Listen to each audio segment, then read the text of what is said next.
Ladies and gentlemen, welcome to the Poydras podcast, sponsored by Desi Vegas Steakhouse on the world-famous St. Charles Avenue in New Orleans. I'm Corey Rholdon. And I'm Thomas Cawthorne. Saints get a big NFC South win on Sunday by the score of 31-24. Teddy Bridgewater threw 4 touchdowns. Thomas, what were your big takeaways from the game? My big 3 takeaways from this game would definitely be the defensive line and their dominance against the Buccaneers. 6 sacks on Jameis Winston. Sheldon Rankins comes back. Cam Jordan, that whole defensive line dominated in this matchup. My big takeaways also were the defensive line, where Marcus Davenport had 2 sacks. You see him each and every week just taking a step, getting better. That bully rush on the Bucs offensive left tackle, absolutely nasty. Then Marshawn Lattimore. Last week I said he would hold Mike Evans under 50 yards. I was wrong. He held him to 0 yards. Cal Hurd, who I do not agree with a lot, he said that Marshawn Lattimore was the best corner in the game. When he plays up to par when he's focused, he is the best cornerback in the game. And then Teddy Bridgewater coming out there showing the haters. I absolutely loved the crowd after he had 4 touchdowns. They were chanting, "Teddy, Teddy, Teddy." We got the 2 gloves here on the show for Teddy. What a performance for Teddy to come out there. His best game as a Saint. 314 yards, 4 TDs. How about Michael Thomas? Huge. He definitely showed this weekend why he's the $100 million man. Oh, he got paid. Michael Thomas had 11 catches for 182 yards and 2 TDs. Showed up big. Jared Cook had his best game. He did. I was impressed by Jared. But we got to talk about the punt returner, Mr. Harris. He's so electric. People compare him to Tyreek Hill and his speed. Makes people miss. When he does catch the football, it's a 20-yard gain. But I don't care how talented you are, Thomas. If you fumble, you're in trouble. If you fumbled the football, you're not going to play, right? You're not going to get the opportunities on offense. And then if he continues to fumble, I don't know if he's going to be the punt returner. The talent's all there for him. Speedy, like you said, just like the cheetah at Kansas City. But if you fumble the ball, you're not going to get many opportunities. And this is not a first game where he's fumbled or made mistakes. He fumbled versus the Seahawks, giving them the ball in their territory. And versus the Texans, he was just out of sync the whole game. But can you imagine something like that happening in the playoffs? Oh, yes. That's a big – you can't – with good teams, you cannot give the ball away. And to be honest, the Bucs should have got that ball. Bruce Arians was mad for a reason. And you just can't give – good teams, the ball away like that. You can't, and that's going to be detrimental coming towards the end of the season if that happens. Thomas, to me, this Saints defensive line is the most impressive group on the field. Like you said earlier, they had 6 sacks. Cam Jordan was in the backfield all day. He could have had 3 or 4 sacks. We already talked about Marcus Davenport. Trey Henderson has 3 sacks on the season. He didn't even play on Sunday. And then you got Malcolm Brown, who's been a monster, had a sack. David Amenwada, who might be the best defensive tackle on this team, had a sack. And then they get back Sheldon Rankins, who had 8 sacks last year before the Achilles injury. And it was great to see him on Sunday getting that sack, doing his Sheldon shimmy, right? But this team, this defensive line, it's not just about the pass rush. It's also they're really good against the run. Yeah, in the last 2 games, they're stopping the run, only allowing 3.2 yards per carry. That is exceptional. In order to be a championship caliber defense, you have to do that for the defensive line. Oh, the pass rush has been great, but it also helps out the secondary, right? Marshawn Lattimore has been playing better. Eli Apple has been playing better. And that whole Saints secondary has been playing better because of the pass rush. In the last 2 games, they haven't allowed more than 225 total passing yards. That's crazy, especially what we saw earlier in the seasons and the concerns against the Texans and the Rams. But the pass defense has been great. Now we're going to talk about Teddy, right? And what Teddy did well. This was a game where he wasn't dinking and donking, right? He was throwing the ball downfield. Michael Thomas was getting open. Ted Ginn had a big touchdown. What did you see from the Saints' pass offense? Well, their passing offense has definitely improved. He's not dinking and dunking like you said. He's actually going downfield. He's finding Michael Thomas. He's finding Ted Ginn. And he just looks more comfortable back there. This is a game where Alvin Kamara did not have a great game. He was solid, but the Bucs really keyed and had their game plan around Kamara, and he was limited. So they really needed to attack where the Bucs were the 31st in the NFL, 32nd in the NFL in pass defense. They needed to attack the Bucs pass defense, and Teddy did, and he made some great throws. He did make some great throws, especially to Michael Thomas, and he had 4 total touchdowns. Definitely his best game as a Saint. Definitely. Sean Payton's been making a great game plan each and every week for Teddy, where you saw week 3 versus Seattle, where the game plan was evolved around Kamara. Get Kamara the ball, either running, screen, dink and dunk. And then you saw week 4 versus the Cowboys, where it was don't turn over the ball, just grind out the game. And then it's like every other team keys in on Alvin Kamara, it seems, every other week. Because, I mean, that is your best offensive player other than Michael Thomas. And Drew Brees isn't here right now. He's not an option. And so you have Teddy Bridgewater come in. He looks more comfortable after you have your easy throw type games against Seahawks, Cowboys. You get your little comfortable stuff going. But now he's ready, and he's definitely improved from the first time he stepped on the field. All right, now let's also talk about Drew Brees. We saw him throwing the Nerf ball a little bit. When would you like to see Drew Brees come back? Well, to be honest, I feel very comfortable about him coming back later now because the way Teddy Bridgewater is playing right now.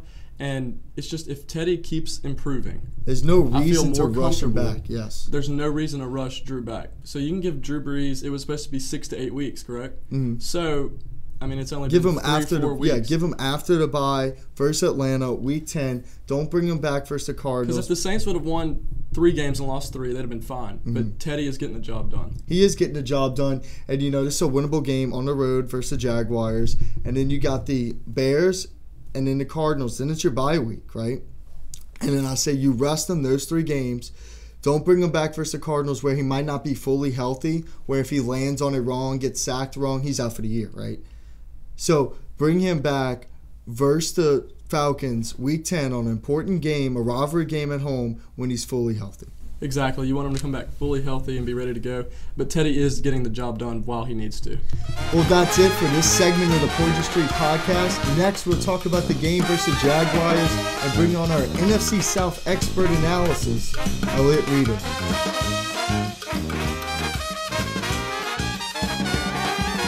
Welcome back to the Poydras Street podcast. Now it's time to preview the Saints-Jaguars matchup on Sunday. We have our NFC South expert, Elliott Reeder, with us.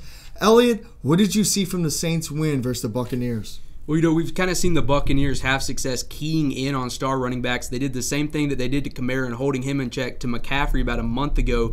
But so the Saints were going to have to find a way to win that wasn't Alvin Kamara, and they sure did that with the passing game. Teddy Bridgewater was incredible. 4 touchdowns, over 300 yards. He was finding Michael Thomas all over the place, it seemed like. And I tell you what, the Saints keep winning, and they are doing more than just surviving without Drew Brees. They are. And this week they're going to have to find another way to win, as we talked about, where the Jaguars really struggle on run defense as Christian McCaffrey was just running all the way through the Jaguars defense. That's right. This looks to me like one of those games where Kamara maybe just maybe could push for a 100 game, 100 yards rushing, 100 yards receiving. But even if he doesn't, I'm looking maybe 175 or more from scrimmage from Kamara, a touchdown or 2. But again, I think we're going to continue to see, as y'all talked about, Teddy Bridgewater just being more and more comfortable. He is more and more comfortable each and every week. Now we're going to go on the defensive side of the ball where, you know, the Saints defense have a little bit of a challenge this week. Fletcher Mackel, who we talked about on the show, who's coming up next on our segment of our interview, right? He talks about how the Saints haven't given up a 100-yard rusher since week 11 of the 2017 season. Leonard Fournette has had a really good season thus far, right? He had 200 yards a couple weeks ago against the Broncos, and he had 100 yards last week. What do the Saints need to do to stop him, Thomas? Well, he's averaging 4.7 yards last week, and the Saints just have to get penetration on that defensive line. Saints defensive line has been lights out week in and week out. And just allowing 3.2 yards per carry the last 2 games, that's insane for this defense. It is insane. We talked about that's probably the best unit. So I feel comfortable that the Saints will stop Leonard Fournette. And talk about Gardner Minshew a little bit for me, Elliott. What have you seen about him? He's an interesting character. Yeah, that's right. He's got this like swagger, this bravado about him. But he did kind of come back down to earth last week against the Panthers. And I would say that the Saints do have a better defense than the Panthers, or at least they're pretty comparable. So I think if Gardner Minshew struggled a little bit against the Panthers, I think the Saints are going to be able to key in on a few things. And I think Minshew's a guy that he rides the highs really high, but he might be riding the lows a good bit. So I think the Saints, if they can just try to get in his head early, get some pressure on him, get him to make some errant throws early, I think that down the stretch that can really help him. Thomas, what are your 3 keys to victory for Sunday? Teddy Bridgewater has to be able to sling it around like he did last week against the Bucs. Saints have to establish a running game, and then the defense has to be lights out once again. For you? I think, y'all talked about the fumbles in the return game. I think they got to get a big play in the return game this week, a touchdown, and hold on to the ball in the return game area. That's number 1. Number 2 is Kamara. I think he's wanting a big bounce-back game. I think he's one of those guys where when he has a rough game, he takes it on himself and he says, look, I know I have to perform better. So I think he's going to come out with a vengeance this week, which could get kind of ugly against, a little suspect Jaguars defense. And number 3, the kicking game. We talked about this in the past. Lutz and Morstead, 2 of the best specialist in the game. I think they're going to have another big week. So for me, it's going to keep Leonard Fournette under 100 yards. It's also Alvin Kamara or Latavius Murray rush over 120 yards total combined. And lastly, the Saints defense needs to come away with 2 or 3 turnovers. Either that's 2 interceptions with Gardner Minshew and a fumble, or the other way around. That's very possible because Minshew's very young. He is young, and the Saints defense is going to kind of give him a lot of different looks. So now it's time for our interview with WDSU reporter Fletcher Mackel. Now have Fletcher Mackel of WDSU in New Orleans on the line. How you doing today, Fletcher? I am doing well, Corey. Thanks for having me. No problem, man. So Teddy Bridgewater had a really big game on Sunday. It's probably his best performance as a Saint. What did you see out of Teddy? I saw a lot of good things. And let me say this. We needed to see a lot of good things. I think Sean Payton has done a masterful job.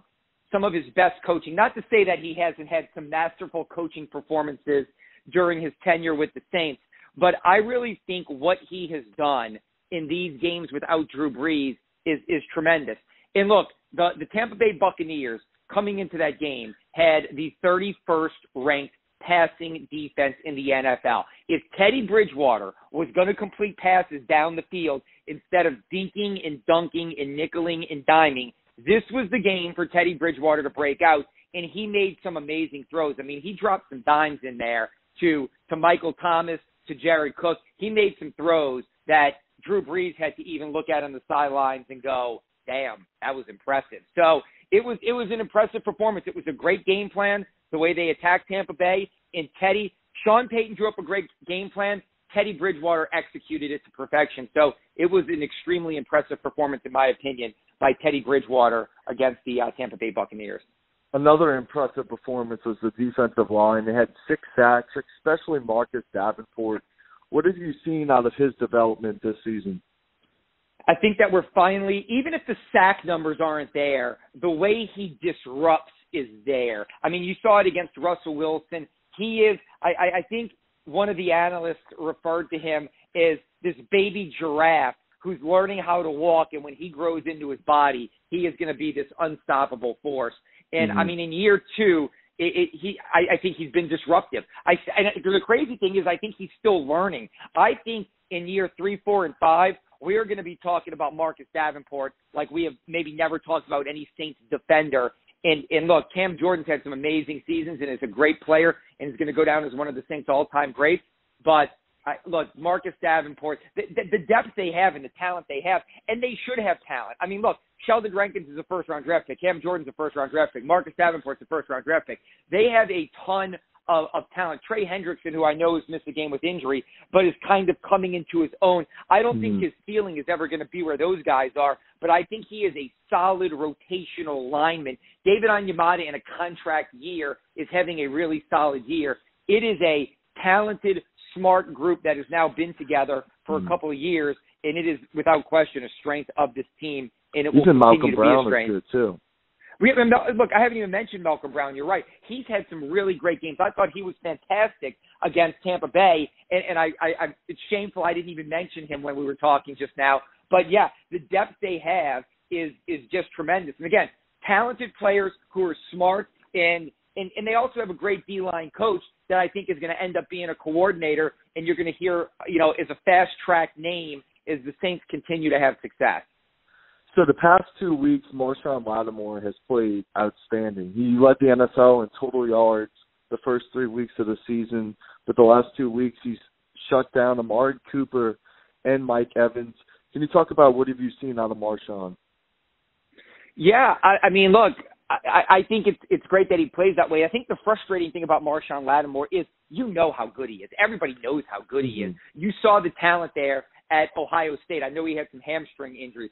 You saw the talent his rookie season. The problem last year was that it just wasn't consistent. And that was the frustrating part is, hey, you see this amazing ability, but why isn't the production there? And it bit him early this season is everybody knows he's talented, but why isn't he delivering? Well, I don't know if it's – I think with him maybe it is more mental that, hey, he has to stay engaged. He has to stay focused. He has to stay, alert at all times and not drift and not fade and not lull himself out of the game plan.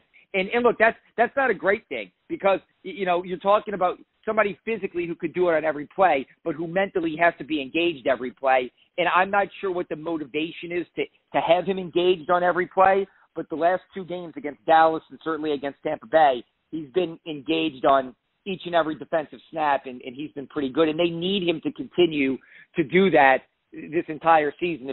If they do that with the way this defensive line can create pressure, this is a pretty formidable defense with a guy like, you look at all the different layers.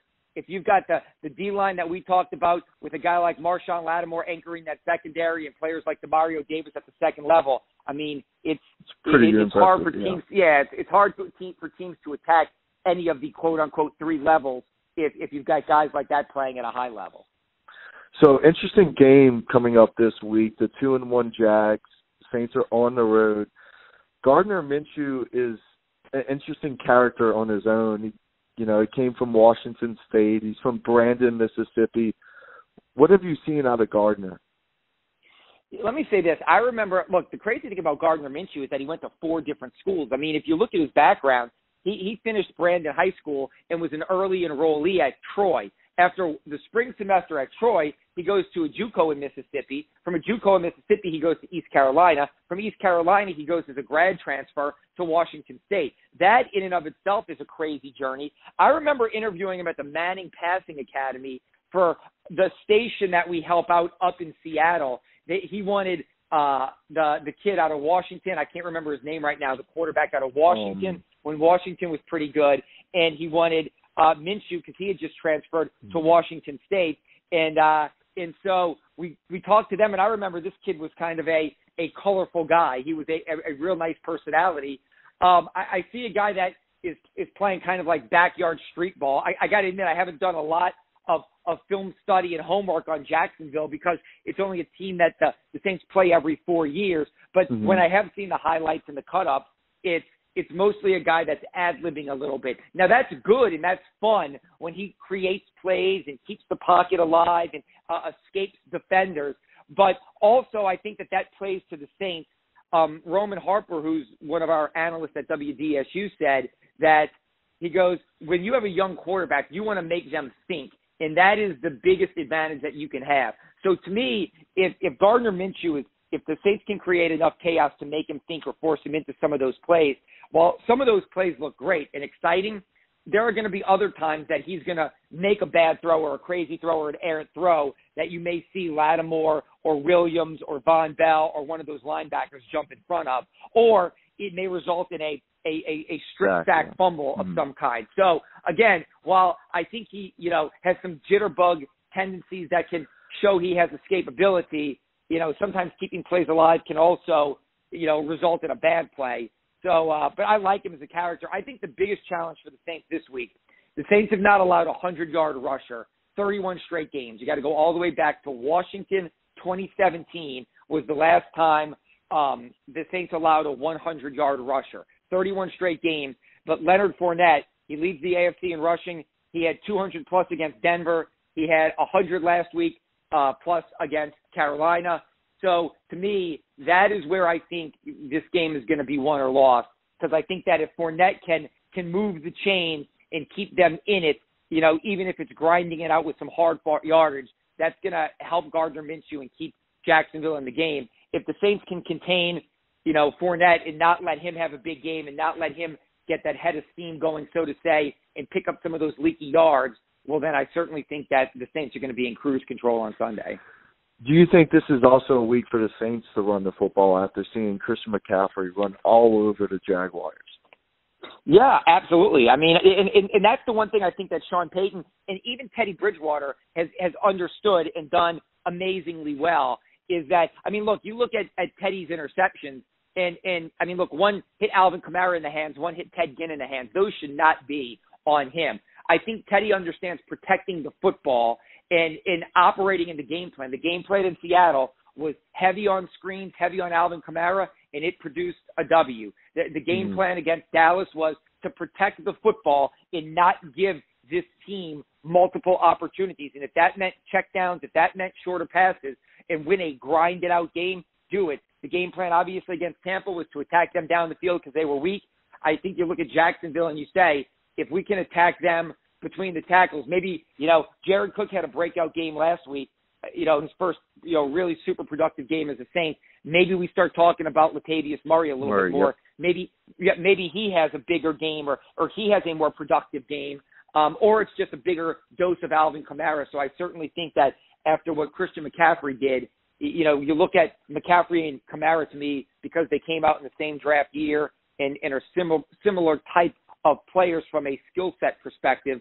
I think you're going to look at those two, and if McCaffrey did it, Kamara can do it. So I certainly don't think it's out of the realm of possibility to see a similar game plan that Carolina used against Jacksonville, see something the Saints could do as well. So we see Drew Brees starting to throw a Nerf football. Do you think he will come back before the bye or after the bye? That's a good question. I think he wants to come back as soon as possible. I think the Saints, and Sean Payton has always been really smart with injuries. I go back to, there was a game when Reggie Bush was coming off an injury and was warming up, and everybody thought he's coming back, and they made him inactive. And so because Sean Payton felt like he just wasn't there yet. Even though he probably could have played, they didn't need him to play. I think Brees wants to come back for that Arizona game. I think that is his target return because I think he feels like I can come back at home against Arizona, then get a week off, and then really go full tilt.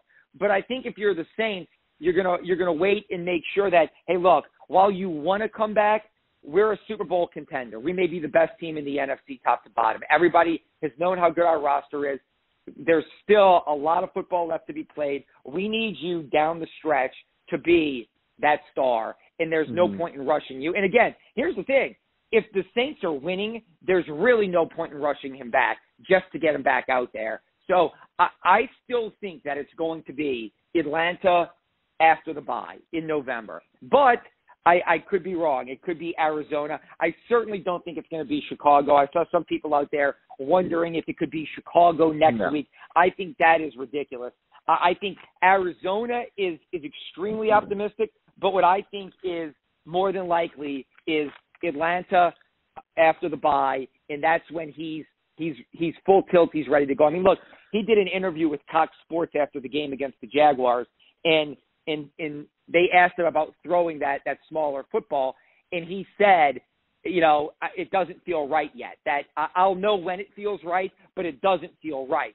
So to me, I think he's smart enough to know, don't rush it back and take one weird hit on it or get pushed to the ground and land on it, and then, hey, season over. That's one of the things that you've got to be 100% good to go. And so I just think that my heart of heart tells me it's going to be Atlanta the week after the bye. All right, Fletch, now I need a game prediction versus the Jaguars on Sunday. Yeah, I think the Saints are going to win. I think that the Saints are just a better team than Jacksonville. The following week, Chicago with that defense concerns me in Chicago, but I think the Saints win, and I think the Saints pull away late, and I think the Saints win this game 27-17, let's say. Okay. Thank you, Fletcher, for coming on. No problem. Welcome back. Fletcher's an absolutely great guy. Like Sean Fazan from last week, he's really helped me out in my career. But now it's time for Look at the Details. Look at the details! Oh, Lord! Look at the details! Oh, Lord! Sean Payton wanted to attack the 32nd ranked pass defense of the Bucs. He attacked them vertically. Watch this play right here. Traquan Smith's going to come in motion. Josh Hill's going to go across the line in pass protection, and the Saints offensive line does a great job in protecting Teddy Bridgewater on this play. Only 3 receivers going deep. Teddy Bridgewater has time, and he makes a dime of a throw. This was the best throw all day for Teddy. Watch this throw. Traquan Smith comes across the field. Great protection by the Saints. Beautiful pass. So the Bucs are going to play a man zone here, where if the number 2 receiver goes out, the corner has him. The number 1 receiver goes in, the safety should have him. Say if the number 2 goes in, the safety has him. Number 2 stays out, the corner has him. But on this play here, the safety for the Buccaneers gets caught up in a little bit of a bind as he's reading the number 2. Number 2 is going to go out late. He stays with him. Wide open touchdown for Ted Ginn. All right, I want you to watch this Marvel character. It's the weekly Alvin Kamara crazy run. He's going to take a toss outside. He sees nothing going for him, and he makes a play. Besides Christian McCaffrey, this guy's having the best year as a running back. He might rush for 1,000 and receive for 1,000. Simple toss play. Sees nothing outside and just creates. This is why we call this guy the Marvel character. Here we're going to see a great pick by Eli Apple that ultimately ended up being negated by a pointless holding penalty. Here, Eli Apple's going to be up at the top of the screen here in man coverage, and it's going to be fantastic coverage here as he ultimately ends up running the receiver's route for him and being where the receiver wanted to be when the ball got there. And it was a great finish to the catch. I don't know if you could see the flag there, but there was a holding near the line of scrimmage by Klein on the tight end as the tight end went to release, and Klein was out of position and just had to reach out and hold him. Here you're going to see it right here. You got O.J. Howard right here at tight end, and Klein, looks like O.J. Howard is Klein's responsibility. Klein steps up, and he has to just reach out and grab O.J. Howard as he was out of position, and that ultimately negates what was a great pick by Eli Apple. All right, so we're going to have a option route here by Alvin Kamara. He's in the slot right here. Kamara can either go out or he can go in.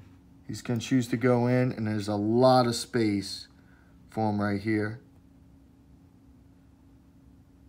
It's catchable football, but it's picked off. But I want you to watch this throw a little bit more closely as we have a different angle.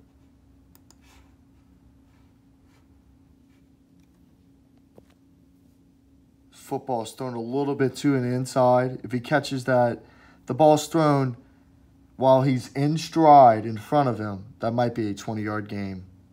Here you're going to see a tremendous bull rush and a sack by Marcus Davenport as he contributed for 2 of the 6 sacks that the defensive line for the Saints forced on Sunday.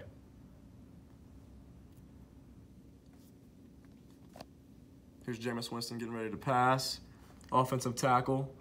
Gets good leverage outside, and Marcus Davenport just completely bull rushes him, basically throwing him into the quarterback, and gets the sack on the play. Tremendous pressure by the Saints defensive line and Marcus Davenport. Right here, you're going to see a touchdown reception for Christian McCaffrey. Now, McCaffrey's lined up in the slot right here, which is where the Saints love to put Alvin Kamara, and this is going to isolate him in a matchup with this linebacker right here, and that is a mismatch all day long for a running back in the slot. Now here McCaffrey's just going to run a simple route that's going to get the linebacker to crash, and then he's going to cut inside where the middle of the field is wide open. Now if this is a matchup that the Saints can isolate on Sunday with Kamara in the slot on a linebacker, Kamara's going to be able to feast all day running routes. All right, I want to show you a play where the Saints defensive line can take advantage of. The Panthers are going to bull rush this guard right here into the quarterback, Gardner Minshew. You see the bull rush, just like Marcus Davenport did, just like Cam Jordan did. And the offensive lineman knocks the ball out of his own quarterback. And the Panthers take it all the way back for a touchdown. Let's watch this play at full speed. Saints defensive line's been great all year. I expect them to get a lot of pressure on Gardner Minshew.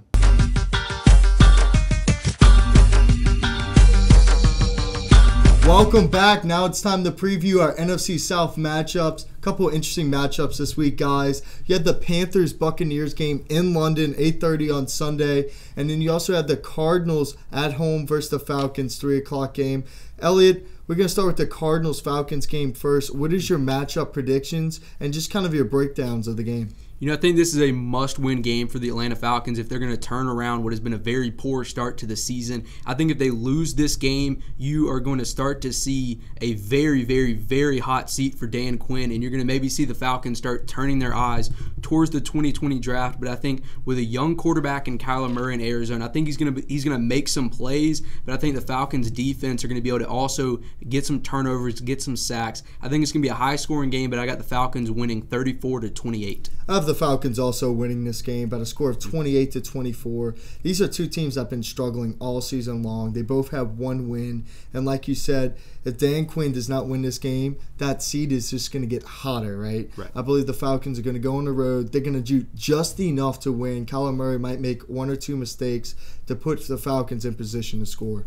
I have the Falcons winning 31-28. Kyler Murray's young, the team's young, and the Cardinals, two one-win teams. I just see the Falcons winning. The veteran mentality, just older players on that team, and it's a must-win game. So now we're going on to the Panthers-Bucs matchup in London. I had the Panthers winning this game. You know, the Bucs went on the road to Carolina and beat Carolina in week 2, right? But this week I have Carolina winning in London where, you know, Kyle Allen's been really impressive. Christian McCaffrey might be in the MVP race, and the Panthers defense has been solid. I just like them over the Buccaneers. That's right. I think, I don't know how long the Buccaneers can keep holding these running backs in check. I think Christian McCaffrey is going to be fired up going into that game because of how much he struggled the first time these two teams met. But, you know, crossing the pond, you know, anything can happen in those early games. You know, jet lag, you never know what's going to happen. So I think some of the older, better players on the Panthers are going to show out, and I think McCaffrey's going to keep his name in the MVP race. I got the Panthers winning 24-21. What do you have, Thomas? Well, McCaffrey's going to have a big game, but I feel like the Buccaneers and Jameis Winston bounced back after a tough loss to the Saints last week.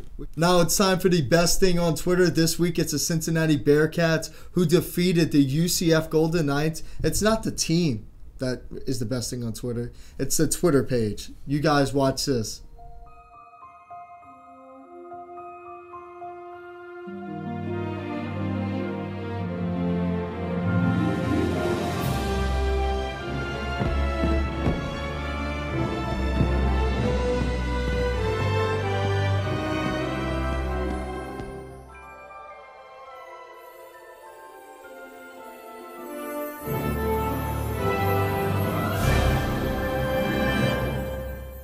Elliot, what did you think about that tweet? Yeah, I think it was brilliant. You know, UCF have kind of been the biggest social media warriors over the last 2 or 3 seasons, and they kind of had to reap what they sowed here. They got beat by Cincinnati. They're no longer national champs, none of that. Good on Cincinnati for going out. They won. They beat the national champions, and they stuck it to them on Twitter. What about you, Thomas? Great move by Cincinnati. You know, they're based out of Orlando, UCF is, and it's just a huge shot back at UCF after the win. Dreams sometimes don't come true, guys. Sorry to break it to you. Now it's time for our bets. Guarantees that are going to happen this week. Elliot, what is your guarantees? Well, I got first off, I'm going with the Cowboys here. They are the kings in the NFL this season of beating up on bad teams. I think they're just going to spank the Jets around this week. I think they're 7-point favorites. I think they're going to win 14, 17 points. Also, I'm going to college football here for a little bit, if you don't mind. Alabama, I think they're just going to take it to Texas A&M this week. They're 17-point favorites, Alabama is, but I think they're going to cover and more. A&M has struggled this year against Clemson and Auburn, so I think Alabama's just going to take it to them this week. What is your bets, Thomas? I have the Saints holding Leonard Fournette to under 80 yards this week. Under 80? Okay. Under 80 yards, and then I have LSU beating Florida by 10 points. LSU beating Florida. Florida Gators coming off a big win against the Auburn Tigers. My bets for this week, like Thomas, I said that Leonard Fournette's going to average that 3.2 yards per carry. I also have the St. Louis Cardinals defeating the Washington Nationals and the NLCS, and the Cardinals are going to go to the World Series. Now, guys, it's time for the Saints-Jaguars matchup. Your game predictions. Elliot Reeder, who's going to win? I think the Saints are going to get it done. They're going to keep chugging along without Drew Brees. I've got the Saints 28-17. Thomas, what is the outcome on Sunday? I see the Saints winning 27-20. Defense prevails once again. Dominant defensive line. Davenport, Rankins, Cameron Jordan. The whole defensive line just rakes havoc once again. And then I see Teddy getting more comfortable throws in once again. He looks a lot more comfortable back there. Firing to Michael Thomas, Ted Ginn. I feel like they're going to be ready to go. And the Saints have to establish a run game this week. And I see them doing that with Alvin Kamara. Also have the Saints winning 24-17 to improve to 5-1. I have Alvin Kamara having that bounce-back game like you talked about, Elliot, having 3 touchdowns, all 3 of the Saints touchdowns, and the Saints getting a couple of turnovers to help Teddy Bridgewater and the Saints offense roll on Sunday. But that's it for the Poydras Street podcast. Thank you guys for joining, and we'll see you guys next when week. the Saints go marching in. Oh, when the Saints go marching in. I want to be in that number.